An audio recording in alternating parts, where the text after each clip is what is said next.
दोस्तों, जैसा हम सभी अक्सर अखबारों में, मोबाइल में, रील्स में लोगों को, ज़रूरतमंदों को दान में कुछ देते हुए देखते हैं, क्या हमने सोचा है कि ये लोग वास्तव में किसी की मदद कर रहे हैं या फिर दिखावा? क्या वास्तव में यही दान है या दिखावा या फिर अहंकार? आइए इसी बात को एक छोटी सी कहानी के माध्यम से समझते हैं। एक बार की बात है, श्री कृष्ण और अर्जुन साथ में कहीं जा रहे थे। रास्ते में अर्जुन ने श्री कृष्ण से पूछा, प्रभु, एक जिज्ञासा है मेरे मन में, अगर आप आज्ञा दें तो पूछूं। श्री कृष्ण ने कहा, अर्जुन, तुम मुझसे बिना किसी संकोच के कुछ भी पूछ सकते हो।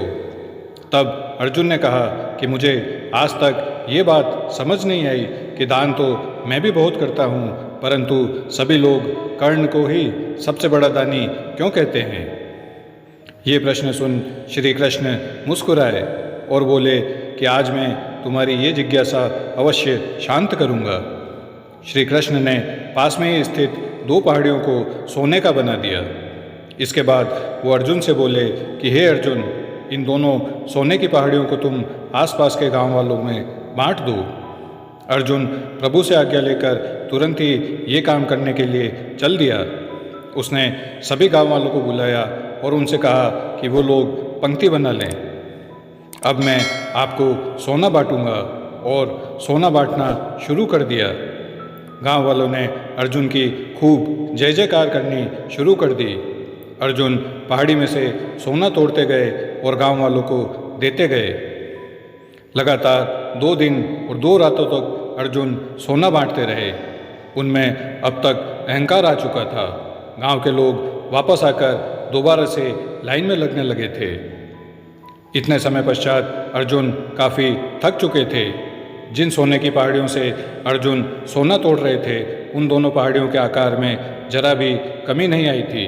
उन्होंने श्री कृष्ण से कहा कि अब मुझसे ये काम और नहीं हो पाएगा, मुझे थोड़ा विश्राम चाहिए।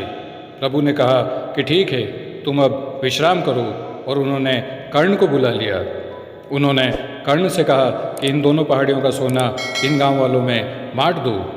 कर्ण तुरंत सोना बांटने चल दिए। उन्होंने गांव वालों को बुलाया और उनसे कहा, ये सोना आप लोगों का है, जिसको जितना सोना चाहिए वो यहाँ से ले जाए।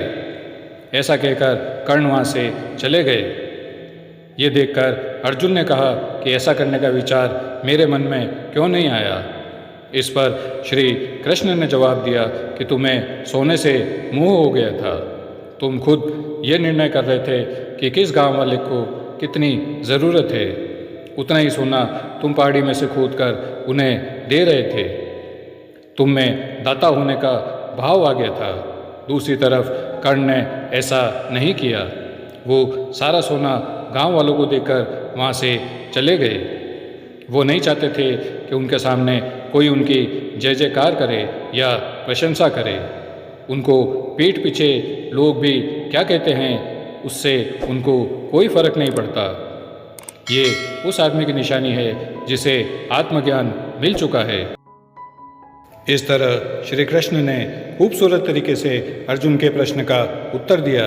अर्जुन को भी अपने प्रश्न का उत्तर मिल चुका था। दोस्तों, इस कहानी का निष्कर्ष है, दान देने के बदले में धन्यवाद या बधाई की उम्मीद करना उपहार देना नहीं, सौदा कहलाता है। यदि हम किसी को कुछ दान या सहयोग करना चाहते हैं तो हमें ये बिना किसी उम्मीद या आशा के करना चाहिए, ताकि ये हमारा सत्कर्म हो, न कि हमारा अहंकार। जय श्री कृष्णा।